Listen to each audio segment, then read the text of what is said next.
On March 28th of 2020, a powerful tornado tore through the heart of Jonesboro.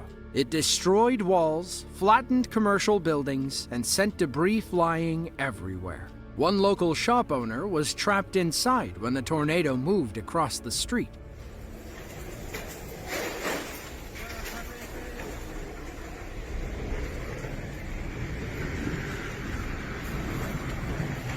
Bismillah, ar-Rahman, ar-Rahim.